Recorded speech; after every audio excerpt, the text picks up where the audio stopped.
What's up, guys? Welcome back. It's Brett Wybear again. Today I'm with my friend Gary.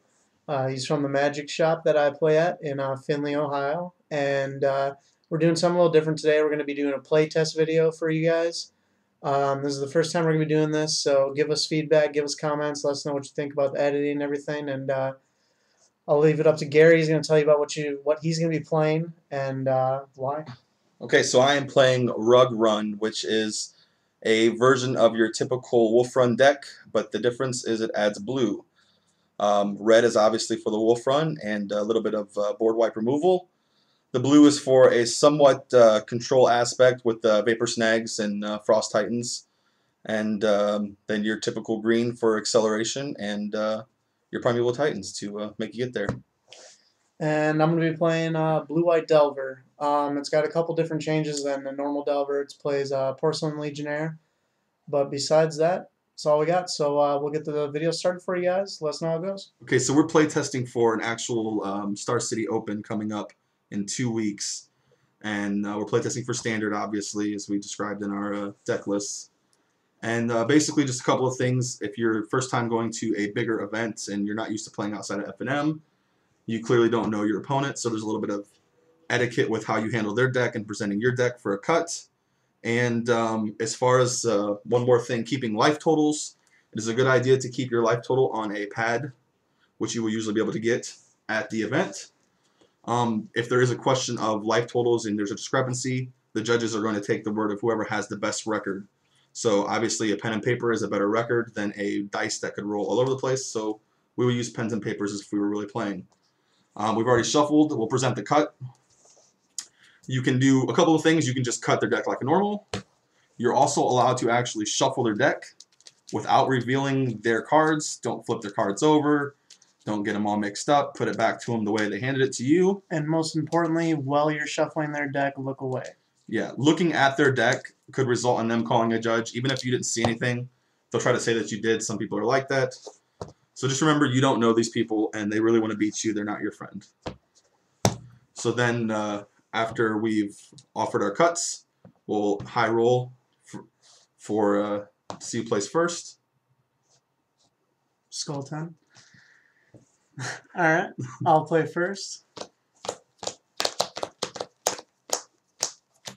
And then you're at the point of resolving your mulligans. And whoever is going first is the first one to decide to keep or not. And I will keep. And he's going to keep. And I'm going to keep as well, pretending that I don't know what deck he is playing. Alright, I'm going to show the camera what cards I got. So, this is what I got in my hand.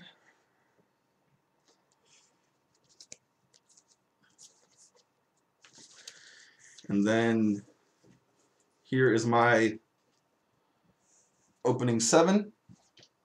You can see all those.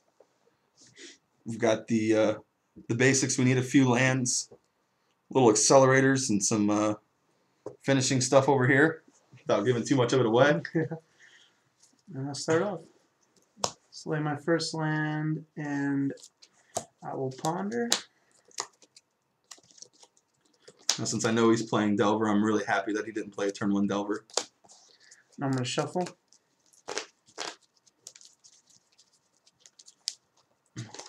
And it's really nice when your opponent, you're at a big event, shows you all his cards when he's shuffling. And then again, you present the cut, and I'm just going to cut nice and simple. And on pass turn. I'm going to play my land for turn and pass it along.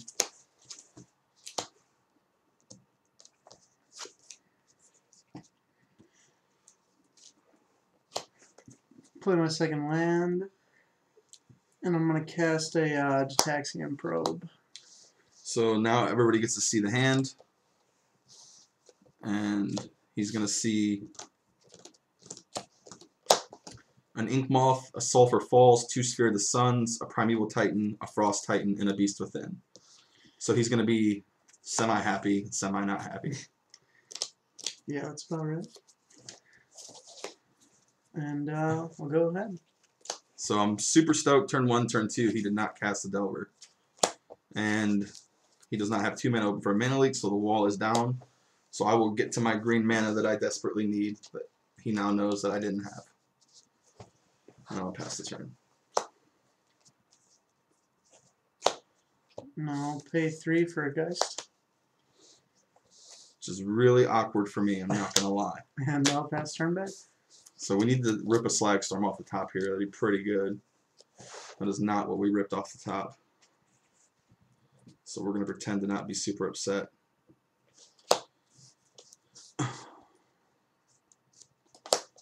I'm going to get another sphere out there.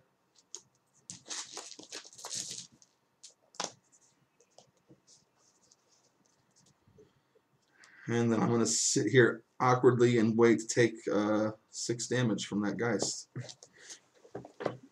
Untap, draw.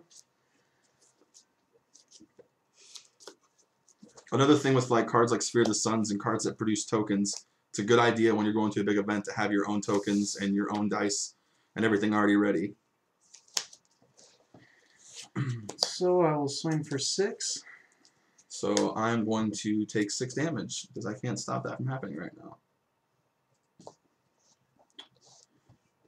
And I'm going to cast a Probe. So he gets to see again. He'll see 2 Ink Moths now, a Primeval, a Frost Titan, and a Beast Within. None of which help me out in this situation. And it's your turn. And again, we desperately need to rip a Slagstorm off the top of our deck. There's 3 in here. That, again, sir, is not one of those. So now we're in a pretty bad spot, but we need to make something happen here.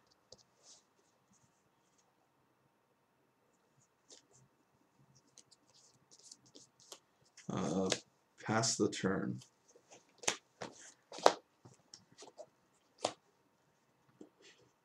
Draw a card. And we will get in there for 6. See, now here's a good point about tournaments, okay? He didn't declare his combat phase. He didn't declare his attackers. So I can actually make him back up to the point of combat, okay? And I get a chance to respond to going into combat, and he's declaring attacks, and now I get a chance to activate my Ink Moth, which I'm going to do, or do anything else. So I'm going to use the Sphere of the Suns to activate the Ink Moth, and he gets an opportunity to respond. I will pay 2 life to gut shot it. Okay, so he's going to pay 2 life to gut shot it. And I am going to attempt to, in response, Beast Within that Ink Moth. And that'll be fine. So the Ink Moth will now die, become a 3/3 Beast token. And then we'll move to declare blocks. And I got a feeling I got a Vapor Snag with my name on it. And I'll Vapor Snag it. So now I lose that beast that I just made.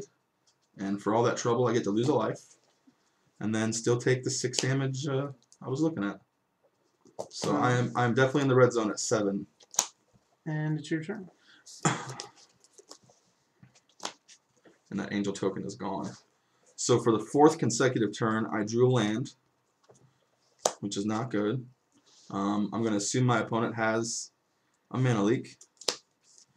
However, if I don't do something right now, I just die rather soon.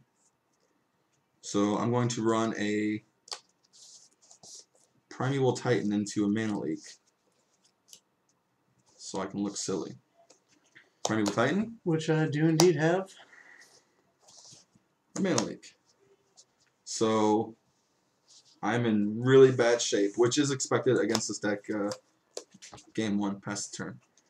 I do have a lot of answers for Geist. I know you can't tell by the way this is going, but there are 3 Slagstorms in the deck as well as 3 Phyrexian Metamorphs. I also have Vapor Snags for the Angel tokens to stop from taking that 4, but I can't do that. I'm at 1 right now. There's a good chance I'm going to lose this game to a Vapor Snag. And I'll pass turn back.